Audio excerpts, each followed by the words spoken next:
I'll probably repeat what I'm saying, but I'll go ahead and start because you all need to copy those places down. All right. The Department of Law requires that past two for history and so be a map. Okay, folks, here's the map. For those of you who can't see it, it's a blank world map. Okay. Now, I'm not going to ask you to define where Liechtenstein is or where Luxembourg is, but the places I want you to be able to write on your map are right there, 18 of them. And they'll be right here at the bottom. But don't put like numbers 1, 2, and 3. Spell out what you need to spell out. Now, if you don't know where any of them are, start looking them up. Now, every college student should know where these places are. Now, I've had several students ask me, where is Scandinavia?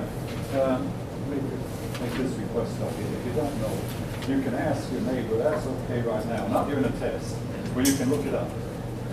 But don't ask me, please. I mean, I want you to look it up. Scandinavia is not the name of a country. It's just more or less a geographical expression. But these are the places that we will be talking about this semester. You should be able to, we'll be talking about the North and South American Indians, and we'll be mentioning Scandinavia, and of course we'll visit Korea, medieval Korea, China we're going to talk about today. You should know on a map where these places are. Okay, go ahead and take some time copying them down. This is the next pass, which will be on Monday. All right, anybody have any questions about this or about anything else? Okay, it's pretty much self-explanatory. Now, on this pass, most students wind up making a really high grade. However, I've had some students fail this pass, even after me giving the extra, here's what's on it. I mean, how much plainer can I get? Here's what's on it. Here's a picture of the map. Yeah, okay. It's as plain as I can make it, folks, and yet I do have students who fail it. And I don't know. Now, be careful about it, because I had one student made a 95 on the pass, but I knew all the time where Greece was. I said, from what I know about you, I don't doubt it, but you have to put it down. Didn't put it down. I mean, I don't doubt it. This young woman knew where Greece was on the map, but it's easy to overlook, so be careful. And again, on the last test, there were several of you who left a couple of questions blank. I mean, well, if you don't, I mean, I'm talking multiple choice questions left on blank. Hey, put down an answer, you have one chance in 4 of getting it right. But anyway, all right. May I ask? Yes. Some countries, but the Rome is not a country, but no, but something like Rome. You can draw a line of where it is. I mean, there's no room on the map to put Rome where it actually belongs, but write Rome close to where it belongs and draw a line showing where it's located. Is that? I'll be explaining this again next time. And same way with Greece. Greece is a really tiny, and so is Israel. Israel is a really tiny place on this map. Just write out Israel somewhere nearby. Now, I've had students write in Australia. I'm not going to give you points for that, folks. I mean, maybe you know where Australia is, fine and dandy, but I'm not going to give you points for it.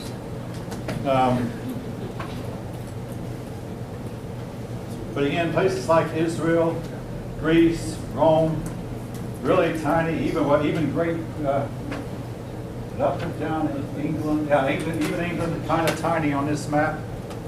Write it in close by and draw a line to where it should be. I'll do everything I can reasonably to count it right.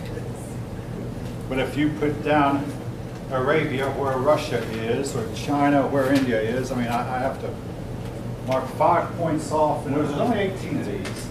5 points off means you get spotted 10 points just for putting your name on the paper. All right. Anyway, that's your pass.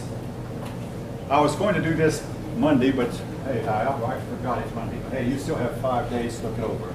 Now, I want to say something else about the chapters 2 and 3. Obviously, we're not going to spend 4 class periods on chapter 2. We're not going to spend 4 class periods on chapter 3. Chapter 1 is my favorite, you might have guessed. Some of these chapters, like chapter 2 and 3 and 6 and 8 and 9 and 10 and 11, we're just going to spend 1 day on and go on. So don't try to study chapters 2 and 3 in the same depth that you might have studied chapter 1. Mainly, just simply make sure you know what to write on the board. Again, I've got the test is made out, but I don't know which test I wind up giving to you. I don't know what questions you'll see, but you'll see this stuff here. Yes. So for the next pass test, we just have to memorize only those like. Only these 18 right here. 18. And well, not to be able to write on the map, Where they are. on a world map, where they're located, yes. Again, every college student should be able to do this.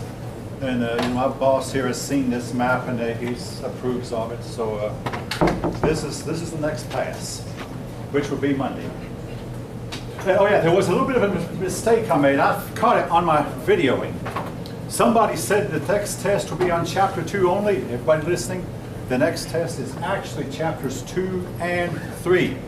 So what somebody said late in the class, don't hold us to that.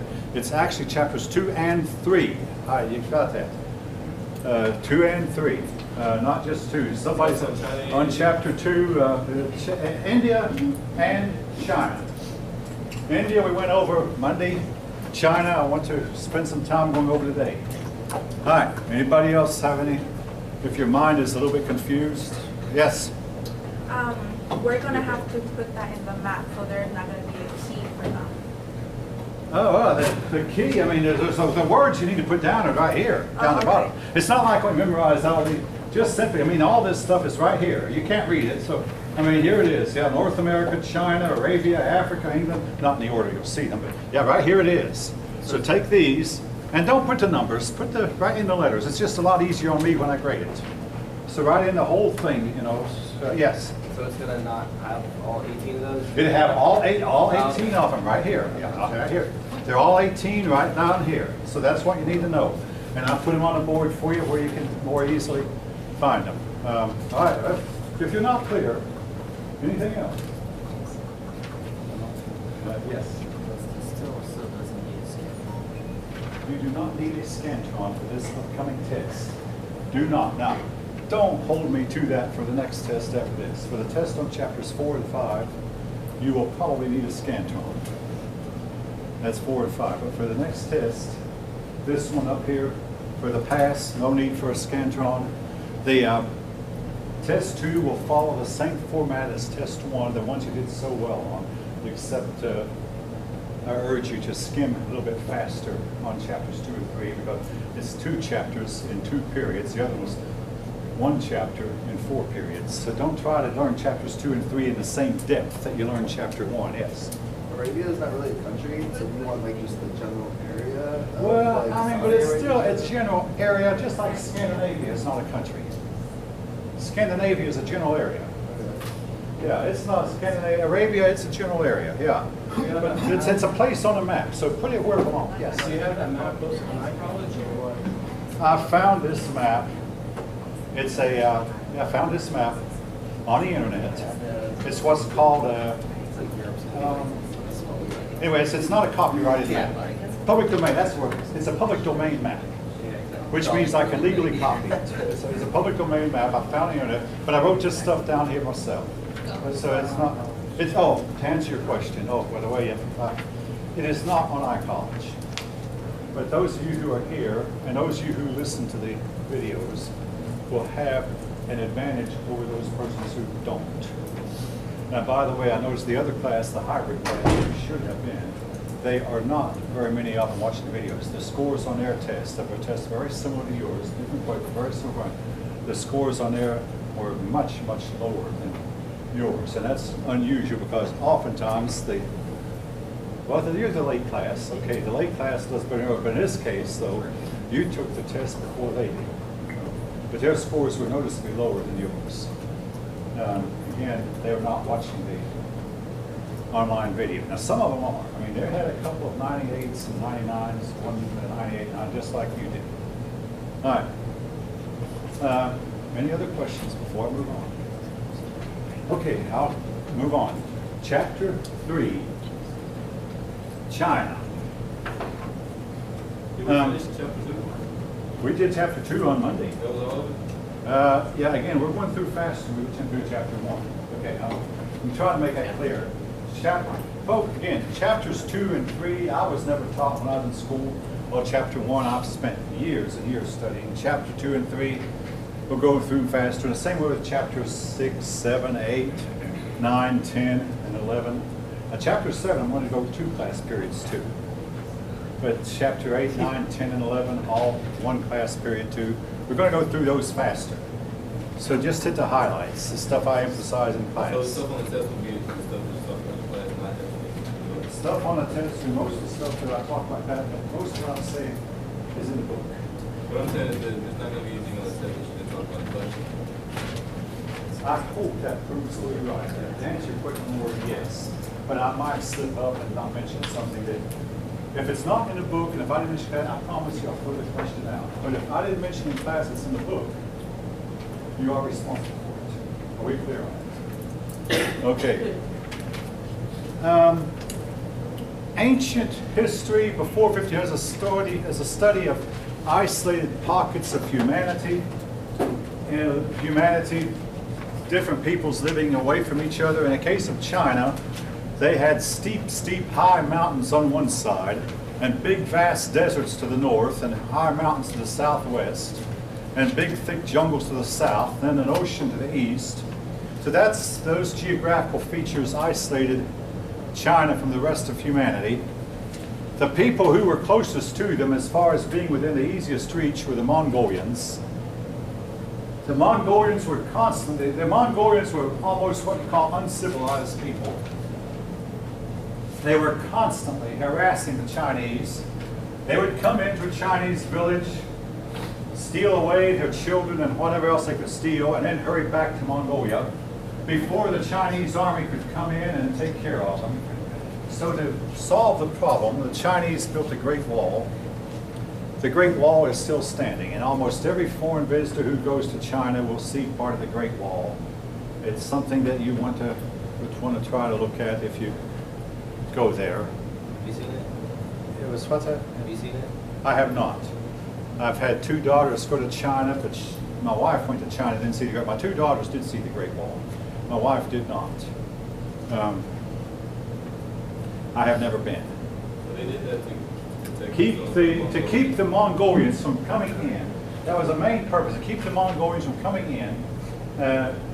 I had a student in another college several years ago write a paper saying that Chinese really should have built an army, but he was speaking in terms of modern times where we have instant communication, radios and helicopters and surveillance, drones. Hey, the Chinese didn't have that. And we have night vision goggles. The Chinese at that time didn't have that. So the best solution really to the problem was to build a wall. In England, King Hadrian of England built a wall to keep the Welsh people out, and the Hadrian built a wall to keep the Scottish people out and the Celts. So other peoples have built walls, but none of them to the extent the Chinese did. The Great Wall was built to keep the Mongolians at bay. Now, when I was a kid, the Chinese used to brag that we have so many people, we're the only country in the world that can survive a nuclear war. There was one problem with that claim. They had the most people, and still do, but their people tend to be bunched up together in one small part of China. Much of the rest of China is very sparsely populated. In our country, for the United States, we have population centers in the Northeast, population centers around the Great Lakes, population centers right here in Atlanta, another population center along the the West Coast, and another population center along Florida's coast. We have many and numerous population centers, but in China, most of the people are confined to the area of China proper, which is like about 1/5 of China. It's like 95% of the Chinese live in 25% of the land, so that might work against them if there ever were a nuclear war. The people of China started their civilization along the banks of rivers. The 2 main rivers are the Yellow and the Yangtze.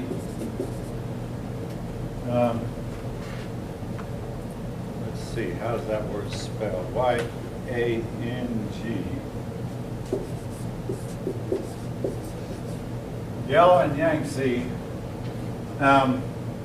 We have, by the way, a river right here nearby. Really, it's not much more than a small creek we call the Yellow River, but it's not much more than a creek. And some of you might know what I'm talking about. The Yellow River right here, just to the east of us.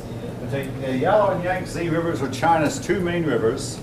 Eventually, they built a canal that joined these rivers called the Grand Canal, but that's jumping ahead of the story a little bit. The Grand Canal probably will not be on the next test. But the two rivers, Yellow and Yangtze rivers, the Chinese built cities along the banks of these rivers, and that's where they started their civilizations.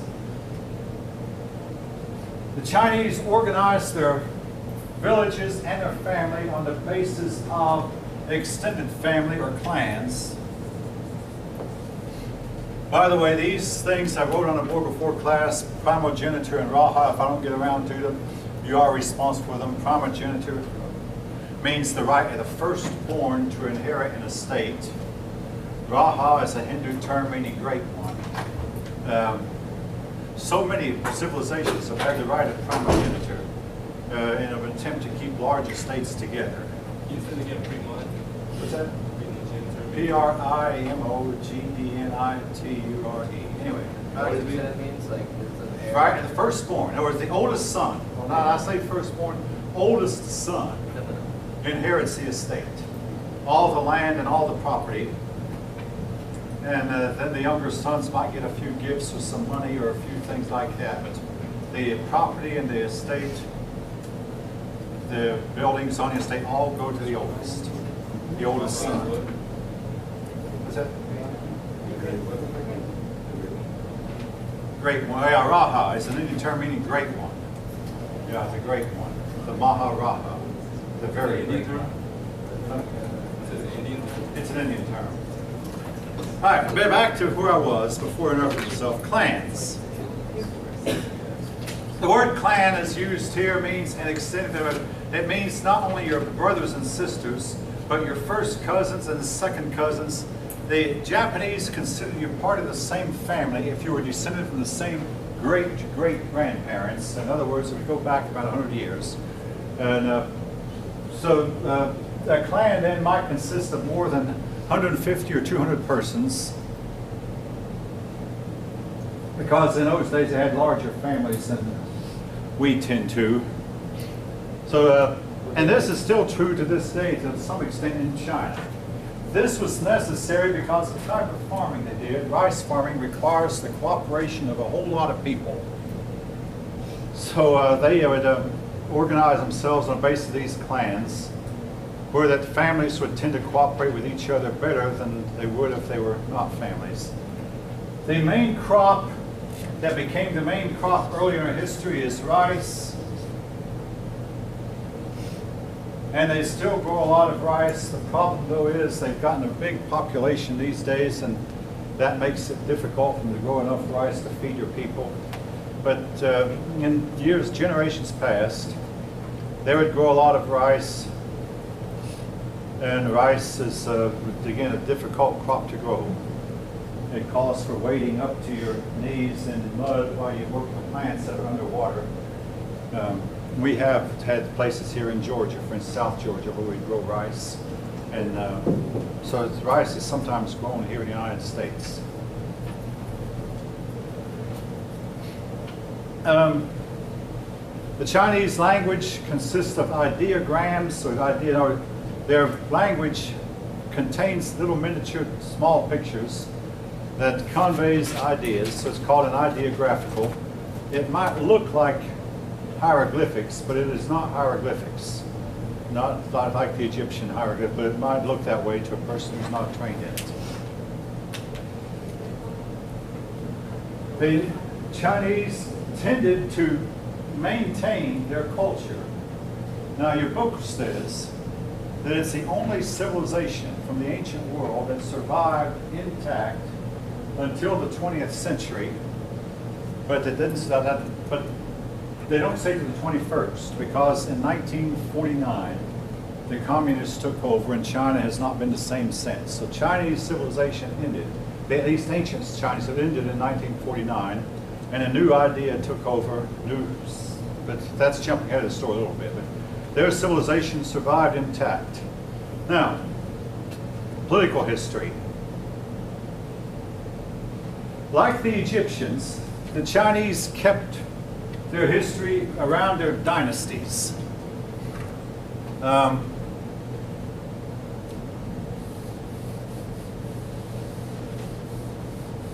But unlike the Egyptians, who called theirs a first dynasty, second and third, the Chinese named their dynasties. Their dynasties, and we'll learn some of their names: the Han Dynasty, the Sung Dynasty, the several dynasties that had their individual names, that they named their dynasties. Now, their political history begins with the three sovereigns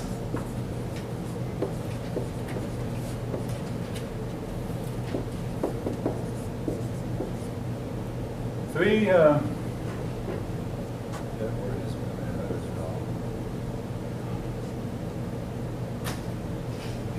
right. Now, we do not know if the three sovereigns actually existed or not. According to Chinese records, again, that everybody begins their history with stories that we call legends. The Chinese are no exceptions, and talk about things that we consider fantastic. No group of people has more dragon stories in their literature than the Chinese do. And they would depict them. In fact, one of their 12 signs of zodiac is the dragon, as you know if you ever eat at a Chinese restaurant. But anyway, the three sovereigns are said to have ruled one after the other, and each one of them made a contribution. But these three sovereigns are said to have given China their gifts of civilization. Started China off on a path towards civilization, and the Chinese were more advanced than any group of people around them. More advanced for a long time than the Japanese, far more advanced than the Mongolians or Vietnamese. So they were the most advanced people in their part of the world, more advanced than the Filipinos. So they looked on themselves as being better than anyone else. Because again, in some cases, justifiably so. The first historic dynasty is the, if any of you know how that word's pronounced, I'd appreciate help with it. Xia, I believe pronounced Xia dynasty. Say again? I think Shia. Shia, S-H-I-A. Your book gives pronunciations. Yeah, that's fine. S-H-I-A-I. This was the first historic dynasty. We have found where their kings lived, and we've excavated their palace. Their palace over time got buried under a bunch of rubble, but we found their palace and excavated it. We know from the study of these people that their kings used skins to try to determine the will of the gods. Now this is something that we find among a lot of, they use skins, they also use bones. Now what they would do, they'd kill an animal, whether it be an ox or a bird or whatever, and they would study the color of this animal's bones, and they try to notice the different shades of the bones, and they believe that that the gods resided in these animals. So the will of the gods could be determined by studying the color of the bones, which would vary a little bit from time to time. Also, they would open up an animal and study its intestines. Entrails is another word that is used. But they'd study its intestines to determine the color of the intestines, because they believed that if the gods were angry at them, the intestines would be one color. If the gods were pleased with them, the animal's intestines would be another color. So they would open up an animal to try to determine the will of the gods by using these kind of means. Also, it is known that in their court, these sovereigns had the shamans. Now, in general, if you study my thing on primitive religions, in general, shamanism is associated with primitive peoples. But the Chinese were an exception, and they were an advanced people who early in their history had shamans in the emperor's court. Now eventually an emperor kicked the shamans out and the shamans stayed out. But the shamanism is essentially the belief that these otherwise known as witch men or witch doctors, can take a certain drug and go into a trance-like state. And while in this state, they'll visit the gods and get an answer from the gods. And then they wake up and they come back and try to remember what they did while they were in this drugged, trance-like state. So they were taking drugs. Is that? No, all right, no, wait. I want to tell you something about shaman cures. There have been some Western medicine doctors who have studied shaman cures and found that some of them have some validity. I mean, when they ask, how do we cure a certain disease, some are. So this, folk, I'm not going to say it's all malarkey and fakery, even though I want to state it. I do not in any way recommend that any of you try, and they don't. Without training, without proper training, you take this drug and you'll get lost wherever it takes you, and you'll never come back. All right. In other words, the shamans, generally the shaman fathers teach it to their sons. And so, you know, but I'm not going to say it's all quackery and fakery. Yes? It's like in South America, I think it's in Brazil. Ayahuasca. Yeah. Yes. And, this goes on in South America, and this goes on in other places around. The American Indians used it before the Europeans came. They had their witch doctors. Yes? They're actually, I think someone just opened up a church in Washington. That's is like ayahuasca retreats. First one in America, yeah. That's what the practices is. Yeah. Again, So are they taking? you can take it for whatever you will, folk, but I don't want to get a leave an impression I think it's all a bunch of quackery and fakery. But in no way do I advocate the practice of it. Here's the problem with it. Again, the real problem with shamanism is that it tends to lead the people who follow it in a one-way path to uncivilization and to tribalism and to primitivism and the kind of societies we found among the North American Indians and among the tribal peoples in Africa and Southeast Asia who practice it. Yes? So how did they get into this, was this a drug-induced state that they were in? Yes. You can look it up. I'm not going to tell you the drug. It's not a drug that you've probably ever heard of, but there's a certain drug that they tend to take. And while in this drug-induced state, they meet the spirits and they'll ask the spirits a question. And then they try to remember what they did while they were in the trance-like state. All right, and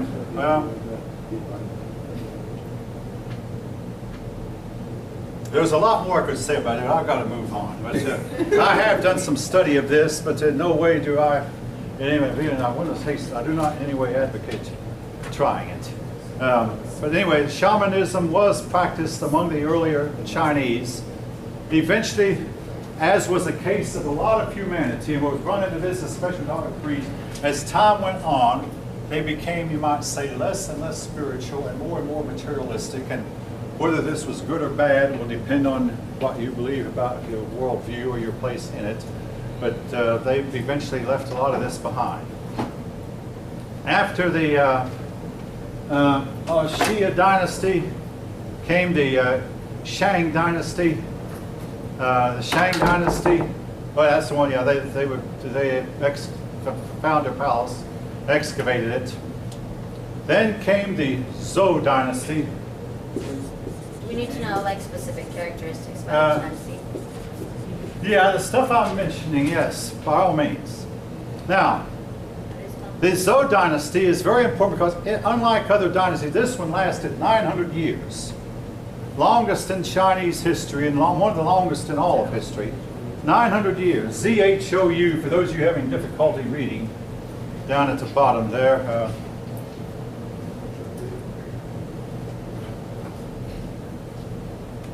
Anyway, here's the typical story of a Chinese dynasty. That's what I wanted to get from chapter 1. Typical Chinese dynasty was that the dynasty would come into power thanks to a great man. The first few sovereigns in it would be great. Then over time, the dynasty would grow soft and complacent and become corrupt. They would allow more and more corruption in their court. Then after a while, someone from outside would become really powerful. He'd come in and overthrow that dynasty, and the whole cycle would start all over again. The dynasties would come and go, depending a lot on the ability of the ruler.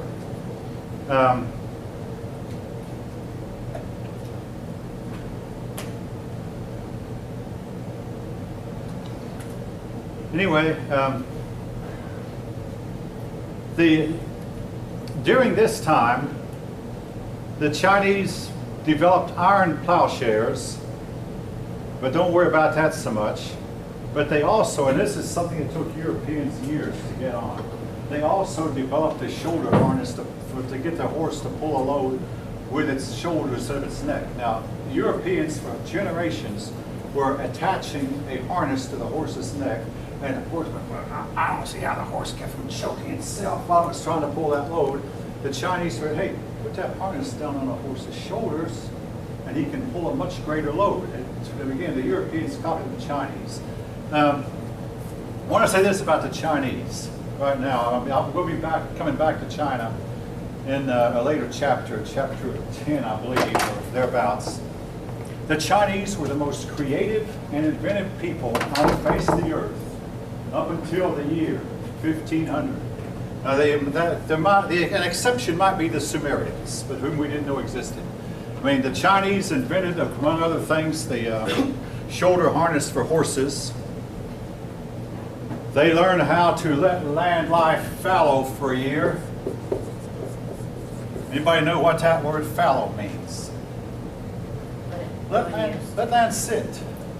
In other words, basically they would plant a crop on it one year, then let it sit another year.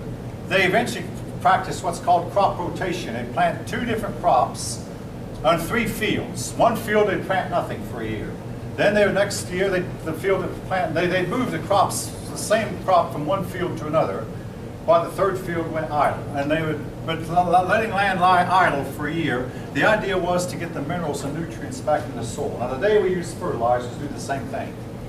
Now in the area of fertilizers, the Chinese used what your book calls natural fertilizers, and I don't want to elaborate on this too much, but basically natural fertilizers is simply human waste, human waste materials. And this is known to be about the best fertilizer that can be used to grow crops with. We in the West find the whole idea somewhat repugnant, so we don't do it. But the Chinese were using their waste to fertilize their crops, and still do, but they did this for millennia.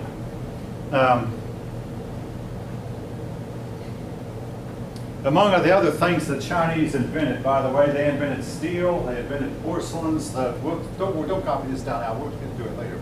They invented gunpowder, they invented the printing press, they invented a wheelbarrow. Whole lot of inventions that should have propelled them to the top of the world, but they got so far along in their studies, and then in came their philosophers, and the philosophers convinced them, you don't need this stuff, and the Chinese stopped inventing. But they got so far and stopped. Folks, several years ago, I was teaching a Friday class, and I had one student come up to me. He was so upset because Christianity did so much to hinder scientific progress. I said, okay, Christianity might have hindered, but it did not stop. When you go visit China, their philosophers stopped their scientific and technological progress. Go to Islamic world, their clergy stopped their scientific progress. Because inevitably, sooner or later, science will seem to come into conflict with your worldview. There'll be a discovery made that shows something you believed is wrong, or you'll think a discovery has been made that shows something you believed is wrong. But in the case of Western Europe, yes, Western European clergymen did try to stop science, but didn't. The rest of the world, they did. And China was no exception. But China, the Chinese were far ahead of everybody else during the first, up until about the year 1500. Then they fell behind. We'll talk about later why. There have been many, many books written about why. One of the things they did wrong, and they were doing it even back then, they looked down on merchants. You know, the merchant, that leads to greed. The Chinese were so afraid of greed. I mean, they invented paper money, but they eventually said, oh, this leads to greed. Folk, without paper money, you cannot have a complex economy. They had a banking system, and maybe you know, banks, I mean, without banks, you just cannot have a complex economy. Well, banks led to greed, so get rid of banks, yes? I think that's not true. I don't think that banks or paper money are required to have a complex. You might not, you don't have to think so. The Chinese did, the Chinese philosophers did, is the point I'm making. Now, you don't think so. Personally, I don't either. Go ahead. Okay. Yeah, I don't, but I'll tell you some of banks. I mean, I spent 27 years at Lockheed. If Lockheed could only have paid us when they sold an airplane, Lockheed one time got hung up on some technological issue, and they went 6 months without selling a plane till this issue was resolved. Supposing, I mean, we workers would have had to wait 6 months to get paid. We'd all got starved half to death until finally, after saying, okay, we just sold 15 airplanes, we got this technology, sold 15, and then they paid us 6 months worth of pay all at once. So no banks, so we had to load our pockets with all this gold coins and silver coins and all that. I mean, maybe bring in our wheelbarrows or whatever to collect the coins, and then hope we didn't get robbed on our way home. I mean, no. Instead, Lockheed was able to pay us because they had a bank account, and they had credit with local banks, so they could keep the money flowing. Again, folks, this is an example without banks. And again, one reason that most of you will be able to afford to buy a car someday probably is you'll wind up taking out a loan. And this is just ours. You can buy your house, take out a loan. That's the way most houses are gotten these days. Most cars are gotten the same way.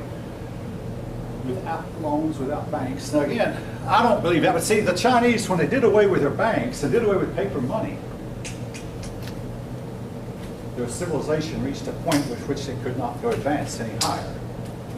And again, they did not realize this. But these were the most industrious, most inventive people on the face of the earth up to a certain point.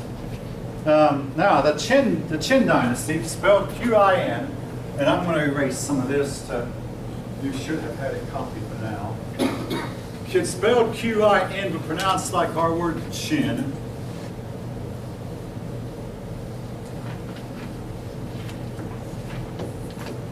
They built the Great Wall.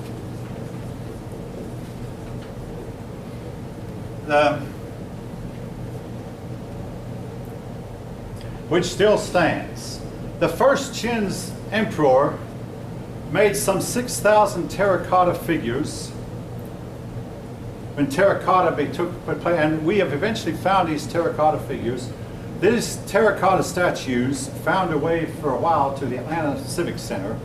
Some of it, of course, you would have been quite young. Most of you would have been quite young when they were here, but they were here. Regrettably, I did not go see them. But no two of them were like, there's some 6,000 figures, all of them about 6 feet tall, and supposedly life-size, indicating that Chinese people at one time might have been about 6 foot tall. The emperor built these, believing, like the Egyptian pharaohs did, that these figures would accompany him as his servants into the next life. Now, at least this was not as bad as some places where when the emperor died, he killed all of his servants to carry them with him into the next life. This actually happened in some societies. The Chinese at least made statues of their servants, and some of them, the servants were soldiers dressed in their weapons and armor. In other words, like the Egyptians, the Qin dynasty spent a lot of money preparing their kings for a happy afterlife. Before the Han dynasty. Now we're going to talk about the Han dynasty when we come to chapter 4. Essentially, the Han dynasty was found by Wang Mang, and I'm not going to write that down. I do want to write down the Han, because we're going to run into this dynasty again. But Wang Mang found the Chinese peasants in deep, deep poverty and hopeless poverty, and he said he could relieve their suffering. So he came in and took over and tried to help the Chinese peasants. The Han era was to last 400 years, about 200 years before the Common Era and 200 years after the Common Era. So it was ruling about the time of the Roman Empire. The Chinese made several inventions, among them paper, and then in the field of shipping, they invented the rudder. The rudder that we take for granted, but the rudder will turn a boat, turn a boat. And also they invented the fore and aft rigging, where they would, there's sailboats.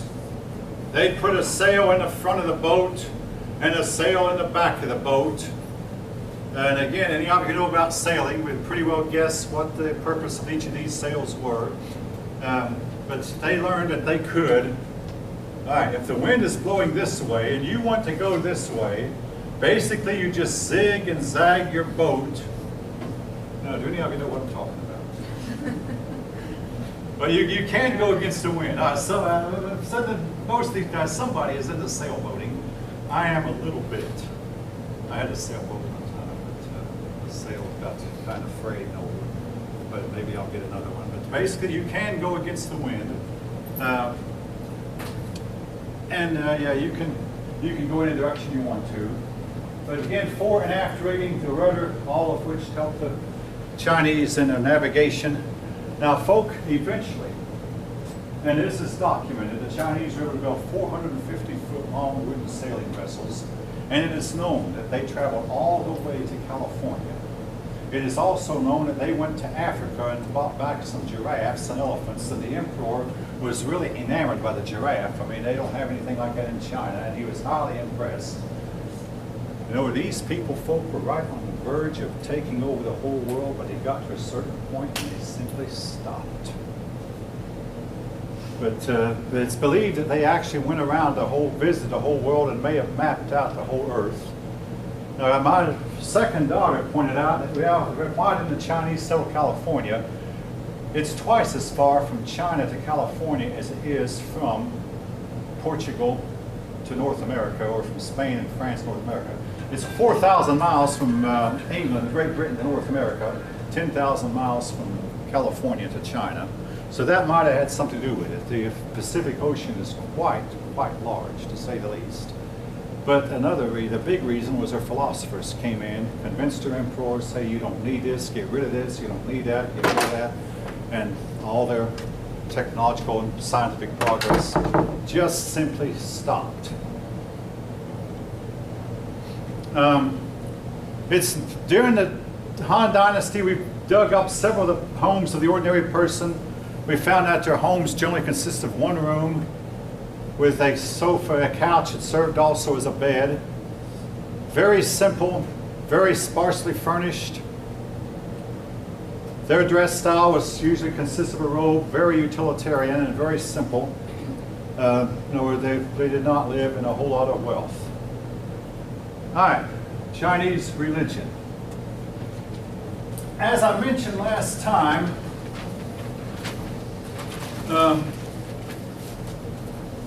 the Chinese originally appear to have been monotheistic. The original god was Shangdi, and that reminds us of the Spanish Dios, the Greek deity, or even the Greek Theos, and also the Indian Deus, indicating that at one time the Chinese people might have been monotheistic, and these Chinese emperors would spend at least one day a year honoring Shangdi, and this ceremony was to go on up until 1935. The last emperor was deposed in 1905, but the person who took over, first was Sun Yat-sen. He honored Shangdi, and after Sun Yat-sen there came Chiang Kai-shek, and he honored Shangdi up until about 1935, when the threat of war and the Civil War forced him to stop, and the Chinese never did get back to honoring him. But Shangdi was a transcendent god who seemed to preside over all the forces of nature. But they also, something unique about their religion, they eventually developed a concept that was a very impersonal, the concept that heaven made their decisions. In other words, heaven consisted of a whole bunch of nameless hosts, numerous, unnumbered, and nameless. And it would say an emperor probably would rise up because heaven appointed him. Heaven would appoint the dynasties, and after a certain amount of time, heaven would reject these dynasties, and heaven would appoint another dynasty. Now, you might say, what's the significance? Well, unlike Europeans where they gave their God a name, even before the Christian era, they gave their gods names. Heaven was very, very impersonal, and it gave them a concept of that the spirit world was just simply a vague, unnamed myriad of spirits that did not maintain a personal relationship with humanity. Controlled humanity, yes, but never in a personal way. You know, the individual counted for little because in heaven the individual counted for little. So the individual is just a blob in the midst of a sea of humanity.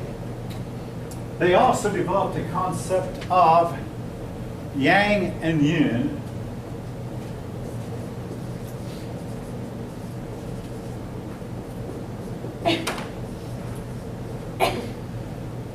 They came to believe that as long as these two forces were in a type of balance, everything would be okay.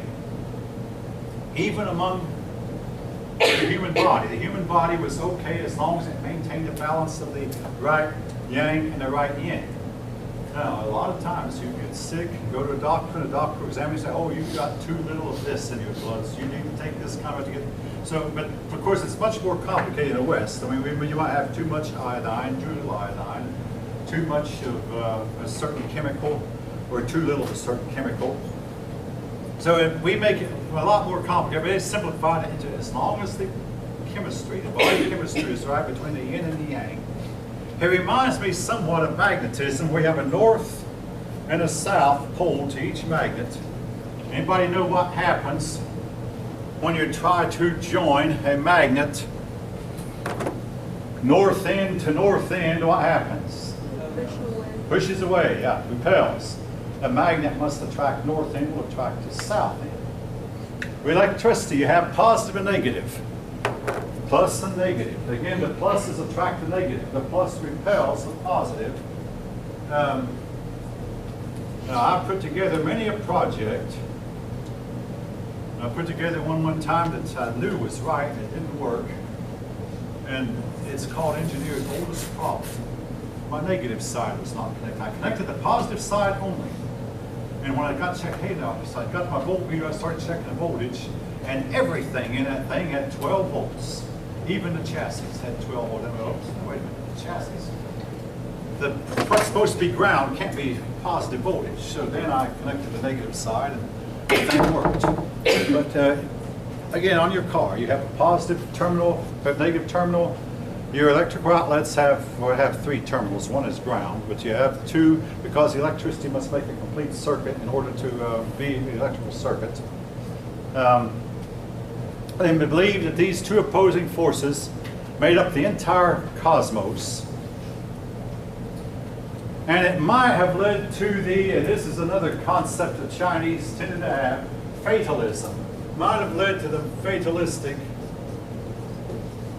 Fatalism is a belief that, and the Greeks wound up developing this, and among Christians, some Christians have this too, and believe that everything about us is predestined. We have no control over our destiny. What will be, and we can do nothing about it. Fatalism, if I become rich, I will. I mean, it reminds me of a song that became popular when I was a kid. Whatever will be, the future's not ours to see. And you can do, folk, I'm only teaching about this. I mean, I'm not teaching this at all. What comes across. But nevertheless, a lot of people down through the ages have believed this. If you go to Stone Mountain, there's a statue of 3 Confederate men, the President, Robert E. Lee, and Stonewall Jackson. Stonewall Jackson was highly, highly fatalistic. If any of you have ever studied about it, super fatalistic to the point where he believed that nothing can happen to me until God wills it. So one day he went out in front of his men after dark when he should have been calling off the battle because the battle was over. He went out there to try to punish the North even farther and was shot by his own men. This is so much history. But anyway, fatalism, a belief that whatever will be, and you can do nothing about it. They developed the concept of what they called the Tao. There's no English translation of that word, but to nearest is the word way. They came to believe that everybody had his own Tao or his own way. This is just their way. I mean, it might not be my way, but everybody could form his own pathway to follow. I think it's pronounced Tao. It's D-A-O. It might be. I've heard it pronounced Tao. I mean, I asked a Chinese person at one time. Anybody know? I mean, I've heard it pronounced Tao.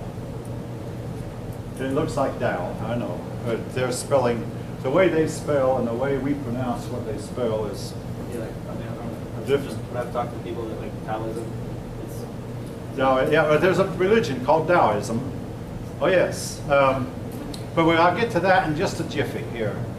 Their earliest teacher was a teacher named, hopefully all of you copied this, Nirvana is associated a little bit with Hinduism, Brahman primarily with Hinduism, but Nirvana is mostly Buddhism. All right. Confucius.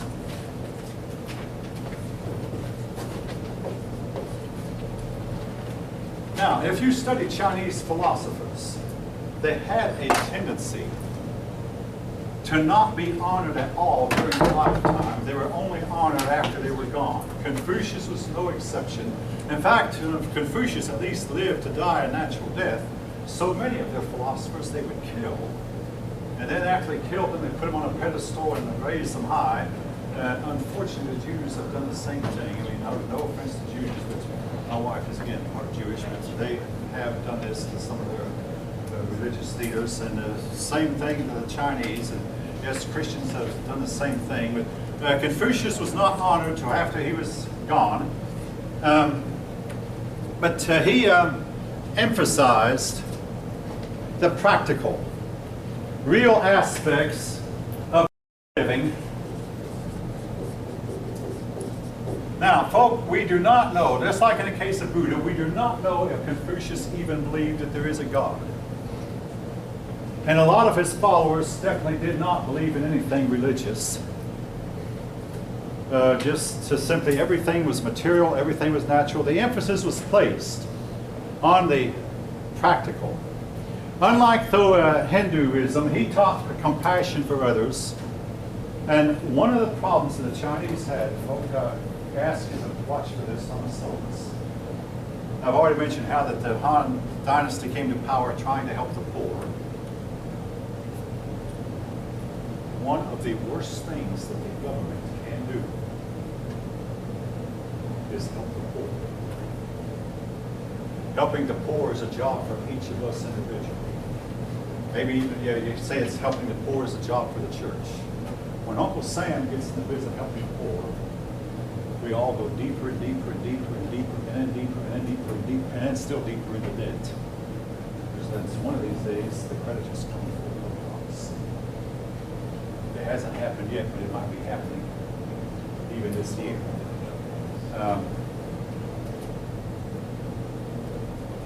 I had a student from Mali do a paper on the Mali king who, on his way to Mecca, threw out his gold to help the poor people, but that gold was taxpayer money. In fact, the only way he ever raised money was through taxes. He came home impoverished and could not raise enough taxes to pull his people out of the financial holding of his whole country, and the result was his government collapsed. This scenario has been repeated time and time and time again throughout history. And we'll find the Chinese emperors, a lot of them did the same thing. Some of the Korean emperors did the same thing. We're going to raise up the level of poor people by taking their wealth from the rich.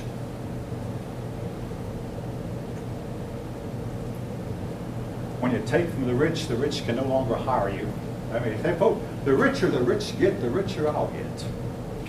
The richer the rich get, the happier we'll all be. Let them get rich and let them get richer still. Sooner or later, they're going to spend that money and walk into it. But you try to take it from a gunpoint and call it taxation. Redistribute that wealth equally among the poor. The result is the whole economy collapses.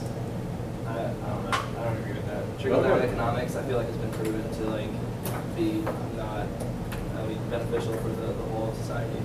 I mean, in all the cases that they've bailed out the banks, they could have literally give $1 million to each of the poor people and that are in this country, and that would help benefit the society, the economy, because they would spend the money instead of just bailing out banks that don't give anything back to the civilization. Go ahead, yes. Go ahead. Economics has nothing to do with the economy. That's what it is. Yeah, that's what it is. I'm talking about elites that you're bailing out. You would never bail out a small business. You know what I mean? Like, you never bail out a bankrupt. What has happened? During the Depression, they would come and build a house, give them to people, and these people would use the bathtubs as coal bins to store their coal in. Most lottery winners wind up losing it all, impoverished. It destroys their lives. Now, there's some people know how to handle it. The persons who earned it and got it the right way know how to handle it. But you take an ordinary person, give him $1 million, and in short order, he's going to have it all spent, and he's flat broke and in worse shape than he was before he started. This has been proven time and again. All right, so much for Confucius. Oh yeah, he also believed that government depends on the will of the people, and this Thomas Jefferson would agree with it. Government only exists as the people will it. And the government, the difference was he did not believe that government was a matter of divine right. The government was a matter of the people. The people appointed their government, and the people could reject their government. And again, Thomas Jefferson, and our third president, would strongly agree with that. He believed that government officials should be appointed based on their ability and not on their birth. So if a government official had 3 sons, and all 3 of them were incompetent, none of those sons should get the government. But if the third one was more competent than the first 2, the third one should get it, and the other 2 should be bypassed. You can decide for yourself a lot of times that what this did was serve to create bitter family infighting and bitter feuding. And Lots of assassinations. what's that? Lots of assassinations. Lots of that, yeah. Whereas if everybody knew the first one gets it, well, you know, the other 2 would accept it because they were taught from the time they were born, well, your older brother gets it. But then if it's you can't measure a person's ability. And a person who might appear to be able this year, 2 or 3 years down the road, might appear to be very, very unable. Mencius was a disciple of Confucius.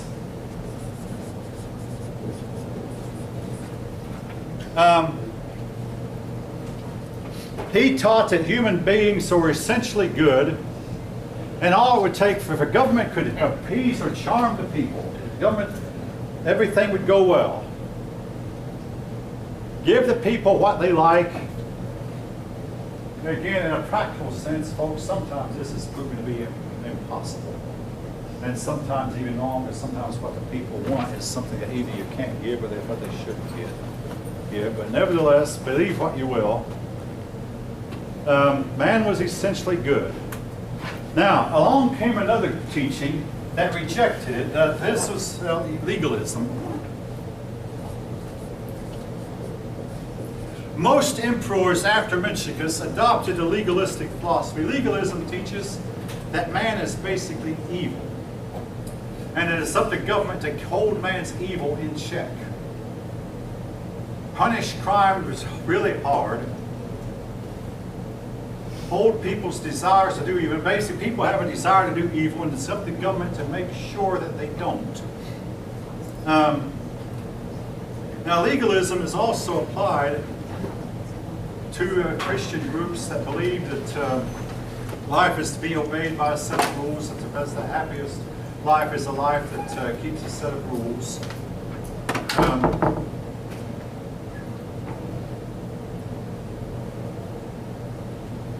And I'll say this on a very personal note. I grew up in a legalistic environment. And when I started teaching, I was back in when I was 23 to the time I was 29 in the public schools. It's taught according to a legalistic philosophy. Today I hate legalism. One of the biggest compliments my 3 children gave to me when one of them said, "We don't have any rules around here." I think I live by a whole lot of rules. But the rules I choose to live by that I think are for my benefit, not rules that are imposed. All right, point I want to make, and I'll be saying this, repeating this when we come to the chapter on Islam. Issues like smoking tobacco, drinking, even adultery, these issues are better off if left up to each individual to decide for himself or herself, and not for the state to decide. Now, let me hasten to state, I have never touched any kind of alcoholic beverage. I have never touched any kind of tobacco in any form. I think this stuff is expensive. This stuff is harmful. This stuff will shorten your life. I mean, you know, all of you have heard this probably before. I don't touch the stuff. Moderation is the key, yes. I don't touch the stuff. But I think this issue is better off if left to each of us individually decide, rather than let the big brother in Washington please tell us we can or cannot do these things. Most people will wind up choosing eventually to not drink, choosing not to smoke. And most of us will realize the benefits of marital fidelity as opposed to marital infidelity. But again, these issues, I'm not saying the church should not talk about these issues, but the state, hands off.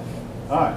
But anyway, So legalism, you would say, is legal is where the state decides all these issues for you. Go ahead. okay, like to term it as a vocabulary term would be like something like lots Living of by a laws. set of rules, living by rules and laws and regulations, Would you say and thinking that this leads to happiness. If you can obey the right set of rules, it will lead to happiness.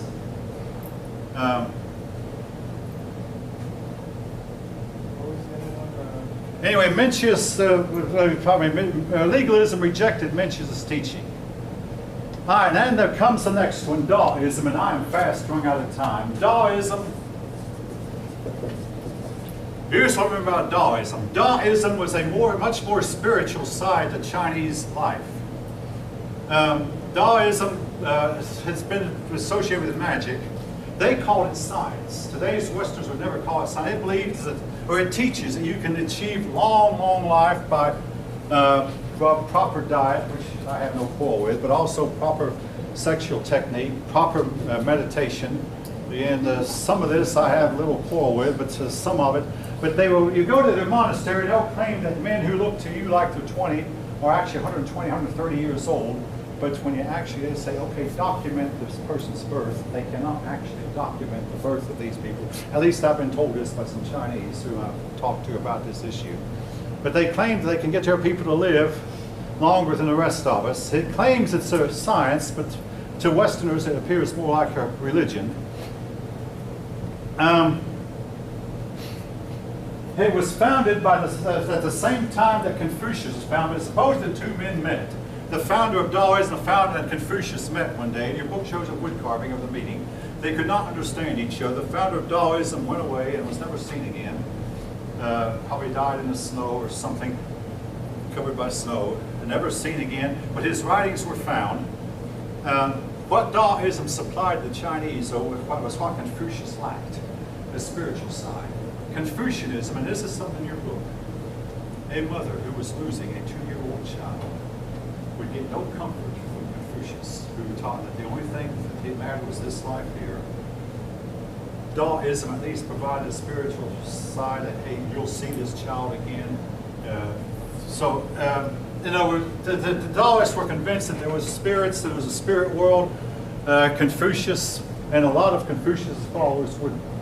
Now, later on, a Chinese philosopher came along who they asked him, saying, why do you honor your ancestors? Don't you know that my ancestors did, but I believe we should honor them anyway. The Chinese worshiped their ancestors as if their ancestors could help them. But this man said, oh no, my ancestors are dead, but I feel like it's my duty to honor them for the fact that they were here. And when I'm gone, my descendants will honor me also, but not because I can help them. They won't worship me because I will not be able to help them. But the Chinese were into, among other things, ancestor worship. The practical, the necessary overruled the spirituality. Rather than necessity. All right, now there's some things I want to mention, but in the 8 or 9 minutes we have left, about the ancient world. Their power depended on the ability of the ruler. Until you come to the Greeks, you had no written constitution. So it was just each ruler came along, made up his own laws, and he held power as long as he could command a following, or as long as he lived. When he died, of course, obviously he could no longer command a following. If the next ruler after him could not command a following, then the whole empire fell apart. We tried to avoid that in this country by telling our people follow the Constitution. And that way, if the Constitution will remain behind when the leader dies, we still have the Constitution. And in the Army, they teach us too, you follow the set of Army regulations, and if the top general dies, well, they have a chain of command, the next man takes over. But you follow the document, but they followed the person, not the document. Democracy was unknown to these people. Again, now when we come to the Greeks in the next chapter, that begins to change. The Greeks were more like us in that they had democracy. Some of them had a constitution. They had written laws. But democracy was unknown. The civilizations would rise for a while and then fade. You didn't have civilizations that last thousands of years like we do. I had a student about a year ago ask, why don't civilizations fail today? So I said to him, we might be on the verge of the biggest failure in all of history. Our civilization, Western civ, some people believe, is on the verge of failing. But we have not experienced failure in hundreds of years, partly because our civilization does not rest on the ability of any one person. That helps. But their civilization would rise, could last for a while, then they'd be conquered by their more nomadic neighbors. But that word nomad generally means a wandering herdsman, the person who follows a herd, either follows the wild herd, trying to follow the herds for game. As the herd migrates, they migrate with them, or they follow their tame herds, their sheep and their goats, to new pastures. But a nomad, a wandering person, generally considered uncivilized. These people were extremely religious. That is true until you come to the Chinese. But even the Chinese, when they didn't follow a spiritual religion, they very carefully and closely followed their philosophers. Their gods would change over time. Eventually, Shangdi gave way to other lesser gods in the same way that Deus in India gave way to lesser gods. Among the Greeks, Uranus gave way to Saturn, who gave way to Zeus. The Greeks called him Kronos, Saturn Kronos. But among the Sumerians, Anu was the first, followed by Enki and Enlil, followed by Marduk, followed by Nabu, followed by Sign, and then their gods kind of faded in importance. Their religion was oftentimes entwined with human sacrifice, animal sacrifice, temple prostitution. The temple prostitution often involved baby sacrifices.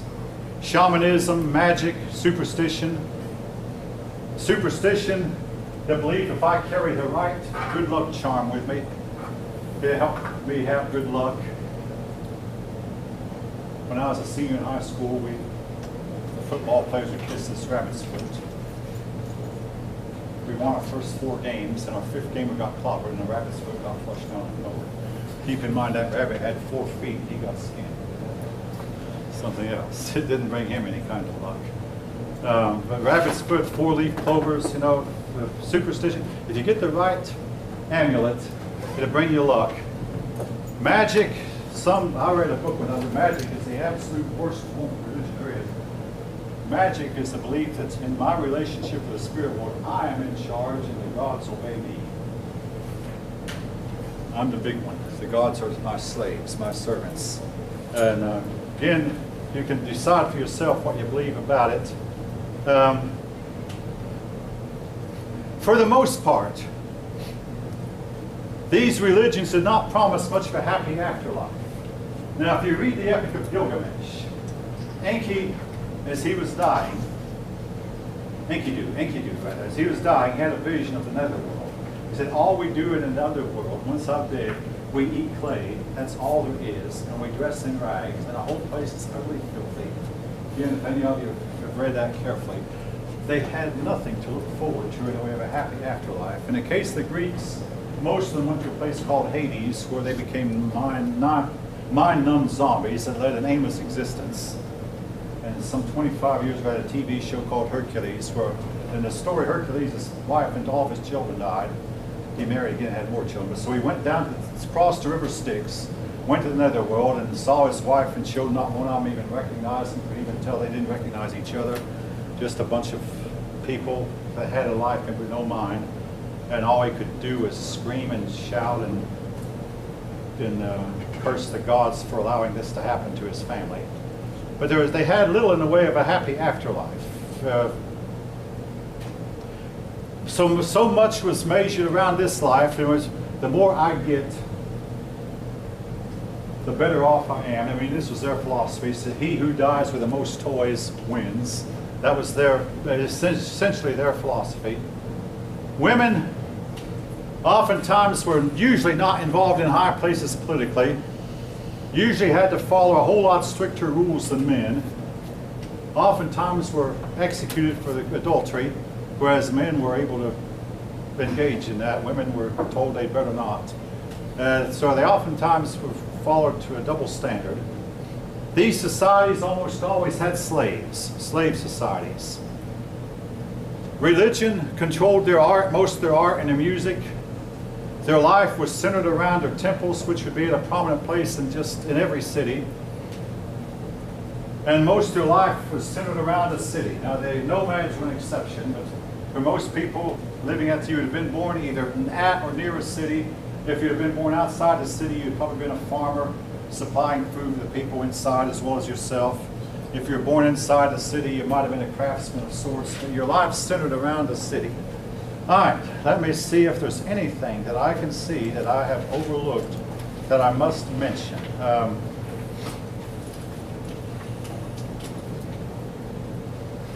Let's see.